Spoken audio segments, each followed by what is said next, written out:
인간의 지능 지수를 40년 넘게 연구한 영국 얼스터 대학의 리처드 리는 2002년 쓴 IQ와 국가의 부에서 재미있는 연구 결과를 공개했습니다.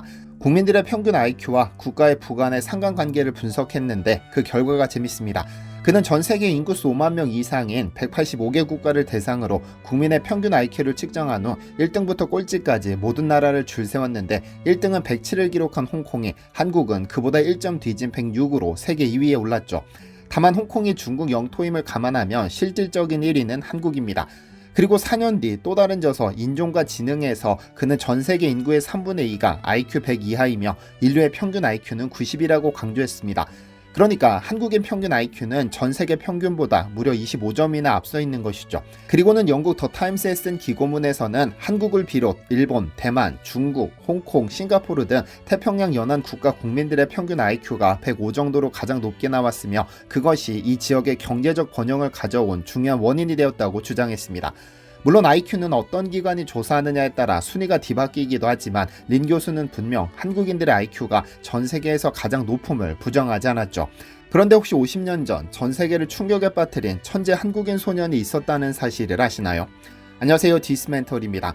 혹시 역사상 가장 높은 IQ를 가진 인물이 누군지 알고 계시나요? 자랑스럽게도 한국인 김영훈입니다. 그는 지난 7월 개최된 세계 기억력 대회에서 IQ 276을 기록해 역사상 가장 높은 IQ를 가진 사람으로 공식 발표됐습니다. 이전 세계 1위는 중국계 호주인 테란스 타오 교수가 IQ 230으로 오랜 기간 세계 1위를 유지했으나 김영훈 씨가 가볍게 뛰어넘어 인류 역사상 가장 IQ가 높은 인물로 선정됐습니다. 세계 기억력 대회는 세계 마인드 스포츠 위원회에서 운영하는 국제대회로 이 대회에서 진행된 초고지능 검사는 상대평가로서 사전 선별된 고지능자들을 대상으로 경쟁 형태의 다면 검사를 실시합니다. 가령 IQ 180인 천재들끼리 토너먼트 형태의 IQ 대결을 벌여 최종 우승자를 결정하게 되고 그 과정에서 참가자의 IQ를 종합평가하죠. 이 대회에서 김영훈이 IQ 276으로 인정받은 겁니다. 사실 그는 기네스북에 유일하게 등재된 적 있는 초고지능 단체 메가소사이어티의 유일한 한국인 회원이기도 하고 세계 천재 인명사전과 기가소사이어티 등에서도 전 세계 IQ 1위로 등재되어 있기도 합니다. 그런데 더 흥미로운 것은 IQ 130 이상인 사람들만 등록되는 이 인명사전에 그를 포함 29명의 한국인이 등록되어 있다는 사실입니다. 그런데 IQ로 전 세계를 충격에 빠지게 했던 한국인은 따로 있습니다. 그의 이름이 전 세계에 알려지기 시작한 것은 지금으로부터 57년 전입니다. 그해 12월 2일 일본 후지TV의 만국 깜짝쇼에는 한복을 곧게 차려입은 4살의 한국인 소년이 등장합니다. 일반인들은 풀기도 어려워 보이는 수학 문제를 눈앞에 둔 이 소년은 잠시의 망설임도 없이 술술 풀더니 답을 찾았습니다. 도쿄대 수학가 야노 겐타로 교수가 출제한 미적분 문제를 술술 풀어내려갔고 교수가 정답을 외친 순간 스튜디오 내 방청객 300명은 탄성을 질렀죠. 한국인 4살 천재 김웅용이 그렇게 세상의 모습을 드러냈습니다. 그런데 이 소년은 얼마 뒤 또 한 번 일본 열도를 발칵 뒤집었습니다. 한국에 천재 소년이 있다는 사실을 믿지 못했던 일본은 1967년 그를 직접 초청해 IQ를 측정했는데 무려 8시간 동안의 IQ 검사에서 그는 210을 기록했습니다. 당시 IQ 테스트는 200이 만점이었지만 그는 모든 문제를 풀어 측정 불가로 판명, 10점을 더 얹어 210이라는 수치가 나온 겁니다. 그래서 일본 언론은 그에게 2000년에 한 번 나올까 말까 한 두뇌라고 불렀죠. 이에 그는 1978년판 기네스북의 세계 최고 지능지수 보유자로 등재됐는데 당시 기네스북에는 IQ 210의 한국 소년은 4년 8개월의 나이에 4개 언어를 말하며 동시를 짓고 적분을 풀 수 있다는 내용이 기록되어 있습니다.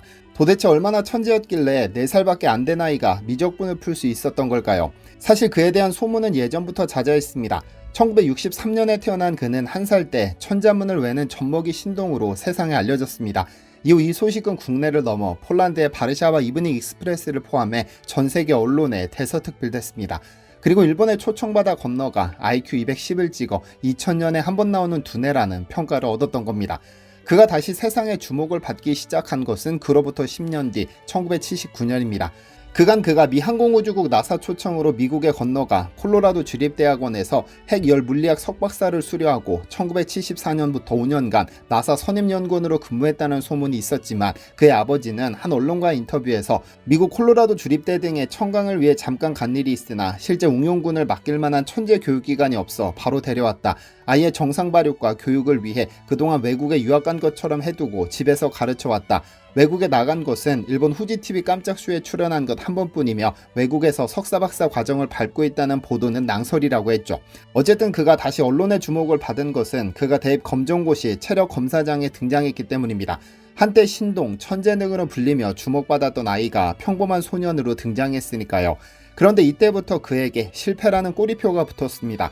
IQ 200이 넘는 천재였으나 시험 과목을 따로 공부한 적이 없었으니 어려운 것이 당연한데도 천재라는 타이틀은 모든 것을 다 잘해야 하는 편견이 있었습니다. 그리고 몇 번의 실패 끝에 1981년 충북 청주의 충북대학교에 입학해 토목공학으로 석박사까지 취득했죠. 하지만 세상이 그의 등에 단 실패라는 꼬리표는 떨어지지 않았습니다. 천재가 지방대를 다닐 수 있느냐는 또 다른 편견이 그를 힘들게 했죠. 미국 비영리 단체 슈퍼스칼라는 스티븐 호킹 박사 등과 함께 그를 세계에서 가장 똑똑한 인물 30인 중 한 명으로 그를 선정하기도 했지만 편견은 그를 가만히 두지 않았습니다. 박사 후 시간 강사, 겸임 교수를 거쳐 잠시 충북개발공사로 옮겼다가 다시 의정부 신한대학교로 자리를 옮겨 학생들을 가르쳤습니다. 그리고 지극히 평범하지만 행복한 삶을 살고 있죠. 세간에서는 그를 두고 실패한 천재라며 손가락질하지만 과연 누군가의 삶을 재단할 권리가 누군가에게 있는지는 모르겠습니다. 한편 이렇게 세상에서 잊혀진 능력자도 있지만 자신의 특출난 능력을 적극 활용하는 분들도 있습니다. 위 IQ 276의 김영훈 씨는 세계 기억력 대회에 출전하는데 자신의 IQ를 적극 활용해 한국인의 우수성을 널리 알리고 있고, 뼈를 깎는 노력으로 특출난 능력을 배양한 운동선수들은 여러 스포츠 분야에서 한국의 위상을 제고하고 있습니다. 또 다른 능력자들은 자신의 특출난 두뇌를 활용해 사회 각 분야에서 활동 중인데 대표적으로 보고바이오 창업주 안원식 회장이 그런 케이스입니다. 전 세계 최초로 산삼의 DNA를 분석해 대량 생산의 길을 열었으니까요. 그래서 그에게는 산삼의 아버지 또는 산삼 복제에 성공한 세계 최초 생명공학자라는 타이틀이 붙었는데 이를 위해 무려 30년이라는 세월을 바쳤고 그 결과물이 백진삼이라는 제품입니다. 오늘은 이분에 대한 설명은 아니고 지난 영상에서 가장 많은 분들이 궁금해하셨던 부분에 대한 답변을 드릴까 합니다. 관심 없으신 분들은 영상을 종료하셔도 좋습니다. 지난 영상에서 최대 50만원가량 할인되는 백진삼 행사를 소개하면서 가장 많은 좋아요를 받은 댓글 하나를 선정해 백진삼을 보내드리기로 했었는데 가장 많은 좋아요를 받은 댓글은 바로 이 댓글입니다. 미국에서 산삼이 엄청나게 자라고 있고 성분이 한국보다 월등히 높다는 내용인데요. 그런데 이 댓글 외에도 엄청나게 많은 분들이 미국삼이 훨씬 좋다는 댓글을 남겨주셨고 일부는 반말 찍찍 던지며 악플 내지 일부러 태클 거는 분들도 계셨습니다. 물론 찐디님들 중에는 이렇게 예의 없이 악플을 남기는 분들이 없기 때문에 경쟁업체의 악의적인 댓글일 가능성이 농후하지만 저 역시 미국 산삼이 좋은지 한국 산삼이 좋은지 꼭 알아보고 싶었기 때문에 오늘 영상에서 제가 찾아본 결과를 공유할 예정입니다. 그럼 자세히 살펴볼까요? 산삼은 식물학적으로 오각과 인삼 속에 속하는 식물입니다. 정확한 학명은 파낙스 진생 CA 메이어로 이는 러시아 식물학자인 본 메이어가 1843년에 최초로 명명했습니다. 파낙스는 히라버 모든을 뜻하는 판과 약을 뜻하는 악소 쓰임으로 모든 것을 치료하는 약, 즉 만병통치약이라는 의미가 됩니다. 삼이 처음 등장한 것이 약 1억 년 전으로 보이는데 왜냐면 같은 오각과에 속하는 오가피가 약 1억 3천만 년 전 퇴적층 화석에서 발견됐기 때문입니다. 같은 과이므로 비슷한 시기에 등장한 것으로 보죠. 산삼의 만병통치약이라는 별명이 붙은 이유는 삼의 생육 환경 때문에 그렇습니다. 북위 30~40도 북반구 주변에서 자생하는 삼은 한반도와 비슷한 위도에 위치한 국가들에도 있습니다. 위 사진을 보면 한국과 비슷한 위도에 자리한 미국의 몇몇 지역에서 산삼 채취가 허용되는데 특히 동부 지역에 많습니다. 미국 내에서 가장 많은 산삼이 자라는 지역은 웨스트 버지니아, 위스콘신이며 오하이오, 노스캐롤라이나, 메릴랜드, 뉴욕 등에서도 자랍니다. 미국에서 산삼은 약초의 왕, 약초계 비아그라라 불리는데 물론 채취가 허용되지만 반드시 허가증을 소지해야 하고 성숙한 것만 채취해야 하며 채취한 산삼 씨앗은 반드시 그 주변에 잘 심어야 하는 것을 의무화하고 있습니다. 그런데 북미에서 삼이 발견된 계기가 재미있습니다. 캐나다 퀘벡에서 선교 활동을 하던 프랑스 선교사 라피토 신부는 1716년 런던 왕립학회에서 발행한 철학 논구에 소개된 만주 지역 삼에 대한 내용을 접했는데 이를 모호크 인디언에게 보여줍니다. 그 식물을 알아본 원주민이 몬트리올 근교의 산에서 찾아냈는데 이것이 식물학의 아버지 린네를 통해 파낙스 퀸케플리움이란 학명을 얻게 된 북미산 인삼이죠. 삼은 지구상 존재하는 현화식물 중 가장 오래된 식물로 꼽히는데 수차례의 빙하 시대를 거치면서도 끈질기게 살아남았습니다. 즉 극심한 기후이변에 대항해 버틸 수 있는 생명력을 몸속에 응집하고 있다는 뜻이며, 만약 몸속에 응집된 생명력으로도 버티기 힘들면 땅속 깊숙이 숨어 휴면하고 모든 식물이 성장하기 바쁜 7월부터 조용히 잎의 색깔을 옅게 바꾸며 추운 겨울을 미리 준비합니다. 즉 외부 환경적 스트레스에 완벽히 적응한 것이 삶이기 때문에 이 생명력을 그대로 흡수할 수 있어 삶을 죽은 사람도 살리는 명약이라고 불리는 겁니다. 우선 산삼을 자세히 알려면 그 종류를 알아야 합니다. 산삼은 크게 세 종류로, 천종산삼은 그 이름에서 알 수 있듯이 하늘의 씨앗이라는 뜻, 즉 발화부터 수확 전까지 인간의 손을 타지 않은 진짜 산삼이며, 현재 우리가 알고 있는 인삼, 홍삼, 산양삼 등등은 전부 천종산삼에서 시작됐습니다. 약 1억 년 전부터 한반도에서 자생하기 시작한 산삼은 번식이 거의 불가능에 가깝습니다. 하늘의 인연으로 태어난 산삼은 약 7년 뒤부터 꽃을 피우고 씨앗이 생기는데, 그 씨앗이 옆에 떨어져 자라면 이는 땅이 키웠다 해서 지종산삼이라 하고, 우연히 신만이가 천종산삼을 발견해 그 씨앗을 채취해 산에 뿌리면 이는 사람이 키웠다 해서 인종산삼이라고 합니다. 그런데 참새 등의 야생조류가 천종 씨앗을 삼킨 상태로 더 깊은 산으로 날아가 배설을 하면 아주 희귀한 확률로 씨앗이 발화될 수 있습니다. 하지만 산삼이 자라기에는 기온, 습도, 배수, 토양, 고도, 지형, 일조량 등 모든 조건이 완벽해야 하며 단 하나라도 부족하면 발화될 수 없죠. 새가 부리로 땅을 파고 씨앗을 심어줄리는 만무하니 완전히 하늘이 키우는 겁니다. 이런 극한의 환경을 견뎌내고 싹을 틔우고 땅속에 뿌리를 내어 수백 수천 년 자라면 비로소 천종산삼, 즉 하늘이 키웠다 해서 천종산삼이 되는 겁니다. 18세기 이전까지 고려인삼이라 불리던 것들은 전부 산삼이었습니다만, 말씀드렸다시피 서양에서는 죽은 사람도 살려낸다며 만병통치약으로 알려져 산삼의 수요는 폭발하는데 공급은 늘 부족할 수밖에 없었습니다. 하늘이 키워야 하니까요. 산삼의 수요는 넘치는데 공급이 부족해 등장한 것이 산삼의 씨앗을 밭으로 가져와 재배하기 시작한 인삼이고, 이를 쪄서 말린 것이 홍삼입니다. 즉 발화부터 재배, 비료, 농약, 수확까지 전부 인간의 도움을 받죠. 그래서 사람이 양식했다 해서 가삼이라고도 합니다. 그럼 이런 생각을 한 사람도 있을 겁니다. 천종산삼 씨앗을 산삼처럼 키우면 어떨까라고 말이죠.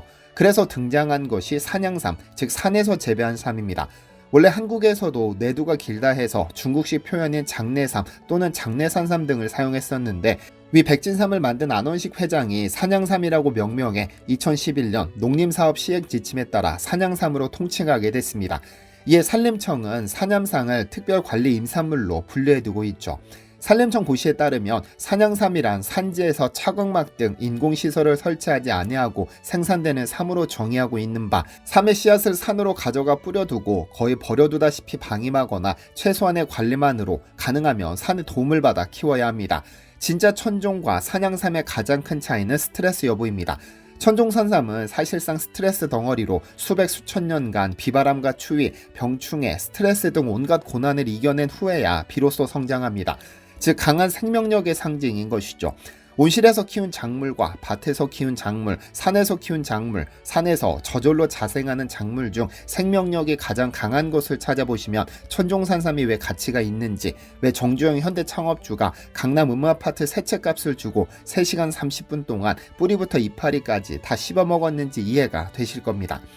그런데 중국에서 자라는 삼은 전칠삼, 일본에서 자라는 삼은 축절삼, 미국 등 북미 지역에서 자라는 삼은 화기삼이라 하고, 한반도에서 자라는 산삼은 고려삼이라고 부릅니다. 그래서 한국산에는 특별히 코리안 진생이라는 고유한 명칭이 있는데, 이름만 다른 것이 아닙니다. 그 종 자체가 아예 다릅니다. 그래서 학명도 전부 다르죠. 우선 한국의 산삼은 파낙스 진생 CA 메이어, 미국 산삼은 파낙스 퀸케폴리움 L, 중국 산삼은 파낙스 노토진생 FH 첸, 일본 산삼은 파낙스 자포니커스 CA 메이어입니다. 학명이 다르다는 것은 그 종이 다르다는 의미이므로 결과적으로 한국 산삼과 미국 산삼은 그 종이 아예 다른 겁니다. 그리고 고려삼은 사람과 닮았다 해서 사람 인자를 꼭 붙여줍니다. 그럼 그 종이 다르다는 것은 어떻게 증명될까요? 화학식으로 구분됩니다. 1843년 러시아 식물학자인 본 메이어가 인삼에 학명을 부여한 이후 인삼의 화학 성분에 대한 최초의 연구는 미국의 게리 쿠스가 1854년 수행했습니다. 그는 미국에서 구한 산삼으로부터 비결정성 사포닌 혼합물을 분리해 파나퀼론이라고 명명했는데, 그가 얻은 미국삼의 화학식과 일본의 후지다니가 고려인삼에서 추출한 파나퀼론에서 얻은 화학식이 전혀 다릅니다. 그러니까 두 산삼의 성분이 다르다는 겁니다. 그러니까 고려인삼과 미국삼은 다른 종이면서 그 성분도 다르다는 의미. 보통 우리가 산삼이나 홍삼 등을 섭취하는 이유는 진세노사이드라는 인삼 배당체 때문입니다. 사포닌이라고도 하죠. 다만 사포닌은 콩, 파, 메밀, 더덕 등 많은 식물에도 함유되어 있어 인삼의 사포닌을 식물계 사포닌과 구분하기 위해 인삼 배당체, 즉 진세노사이드로 표기합니다. 그런데 과학기술이 발달하면서 이 진세노사이드에 대한 깊은 연구가 이루어졌는데 현재까지 밝혀진 종류만 약 40종입니다. 진세노사이드 성분은 산삼에 가장 많은데 백삼에 4개, 홍삼에 9개, 산삼에는 무려 18개가 있습니다. 그래서 산삼이 홍삼보다 효능이 월등하다고 하는 이유는 이 진세노사이드 성분의 종류와 다양한 숫자에서 기인합니다. 그렇다면 미국삼의 사포닌 함량이 더 높다는 것은 사실일까요? 이는 사실로 보입니다. 지난 2013년 국립농산물품질관리원은 LC-MSMS를 이용한 원료인삼, 한국산 고려인삼, 중국산 고려인삼, 미국 인삼에서 진세노사이드 함량 비교 연구를 통해 한국산 고려인삼, 중국산 고려인삼, 미국산 인삼에서의 LC-MSMS 분석법에 의해 진세노사이드를 정량한 결과 24종의 진세노사이드 중 11종이 존재했다고 밝혔습니다. 이어 진세노사이드 종류 중 RB1의 양이 미국산 인삼이 한국산 고려인삼보다 평균 약 7배 정도, 중국산 고려인삼보다는 약 40배 정도 많다라고 했죠. 그러나 미국산 인삼에서 월등히 RB1 함량은 많았으나 한국산 고려인삼에서는 미국산 인삼에선 존재하지 않는 RA1, RF, RG2 진세노사이드 성분이 분포함을 볼 수 있어 미국산 인삼보다 한국산 고려인삼에서 다양한 약효 발효 내지 생리활성 물질을 포함하고 있다고 볼 수 있다라고 표현했는데요. 그런데 산삼이나 홍삼 등 제품의 표기 성분 중 하나인 RB1은 상당히 고분자이기 때문에 개개인마다 효능과 효과가 다릅니다. 왜냐하면 RB1은 장내에서 사포닌을 분해하는 효소인 프레보텔라 오리스 등에 의해 분해되어야 체내 흡수가 가능한데 이 효소의 존재 여부는 사람의 체질과 식습관에 따라 천차만별입니다. 어떤 사람은 진세노사이드 중 다이올 형태만, 또 어떤 사람은 트라이올 형태만, 또 어떤 사람은 전혀 흡수하지 못하기도 하죠. 시각처에 따르면 한국인 4명 중 1명은 이러한 미생물의 수나 기능이 부족하고 일본의 하세가와는 2000년 발표된 논문에서 홍삼의 지표 성분인 RB1의 경우 체내 흡수율이 고작 4.35%에 불과하다는 결과를 내놓기도 했습니다. 한국산의 진세노사이드 종류가 더 많다는 사실은 미국 내에서 직접 미국 산삼을 판매하는 업체들도 인정하는 부분입니다. 미국의 산삼 판매 업체인 노스캐롤라이나 산삼원은 재배삼에 함유된 사포닌의 종류는 한국산이 미국산보다 많다. 미국 산삼과 한국 산삼을 둘 다 먹어보고 똑같은 조건에서 실험한 자료는 없기 때문에 어느 것이 더 좋은지는 단정 지을 수 없다며 발을 빼는 모양새입니다. 위 어떤 연구에서도 천종 산삼끼리 비교한 자료가 없어 한국 산삼이 좋다, 미국 산삼이 좋다고 정확하게 판단하기가 쉽지 않습니다. 다만 드러난 사실로만 정리하자면 첫째, 한국 산삼과 미국 산삼은 종 자체가 아예 다르다는 점. 둘째, 미국 삼에는 체내 흡수가 어려운 고분자 진세노사이드인 RB1이 한국산에 비해 7배 많기는 하나 전체적인 진세노사이드의 종류는 한국삼이 더 많다는 사실입니다. 그러므로 체내 흡수가 될지 안 될지도 모르는 진세노사이드 함량이 높은 미국삼이 더 좋다고 할 것이냐, 더 다양한 진세노사이드를 함유한 한국삼이 더 좋다고 할 것이냐는 개인적인 판단의 영역이며 더 좋다고 생각하는 것을 드시면 됩니다. 어쨌든 산삼 연구에 평생을 바친 안원식 박사는 30년의 연구 끝에 100년 이상 된 진짜 산삼, 백진삼을 세상에 내놨는데 가장 큰 특징 중 하나는 진세노사이드 함량입니다. 위에서 말씀드렸듯 100년 이상 된 진짜 산삼의 DNA를 99% 이상 동일하게 복제한 산삼배양근을 대량 생산에 성공했고 인간의 한계로 여겨졌던 진세노사이드 함량을 무려 81mg까지 끌어올렸습니다. 특히 순도 98% 1g에 2억 원이 넘는 RG3의 함량을 계산해보면 놀라운 결과가 나오는데요. 산삼배양근 농축액의 RG3는 백진삼 1g당 8.72mg이 들어있습니다. 백진삼 한 포가 20g이므로 20을 곱하면 174.3mg, 전체 중 20%가 산삼배양근 농축액이니 이를 계산하면 34.88mg이 나옵니다. 그리고 백진삼 한 박스는 30포이므로 30을 곱하면 약 1000mg, 즉 산삼배양근 농축액에만 RG3가 1g을 넘습니다. 이를 홍삼 농축액까지 적용하면 약 500mg, 즉 홍삼 농축액에서만 RG3가 0.5g이 넘습니다. 아무리 보수적으로 3분의 1만 표기하더라도 RG3의 합이 1g이므로 백진삼 한 박스를 먹으면 2억 원을 먹는 것과 같다는 겁니다. 물론 여러분들은 아니시겠지만 많은 분들이 어떤 성분이 얼마나 들어있는지, 왜 가격이 비싼지도 모르고 휘둘려 왔습니다. 유명 배우나 연예인이 광고에 등장하니까 좋다고 생각하고 비싼 돈을 지불해 왔지만 이제 여러분만큼은 적어도 산삼, 홍삼, 인산 제품에 대해서는 더 좋은 제품을 판별할 수 있는 눈이 생기셨을 겁니다. 백진삼을 드시지 않더라도 꼼꼼히 제품을 비교해보고 구매하시는 현명함을 발휘하셨으면 좋겠습니다. 구매 링크는 아래 댓글로 남겨드리겠습니다. 시청해주셔서 감사합니다. 디시멘터리에서는 여러분의 제보를 기다립니다. 제 채널에서 다뤘으면 좋겠는 뉴스 또는 널리 알려졌으면 하는 영상은 디시멘터리 네이버.com으로 보내주시면 소중히 제작하겠습니다. 시청해주셔서 감사합니다.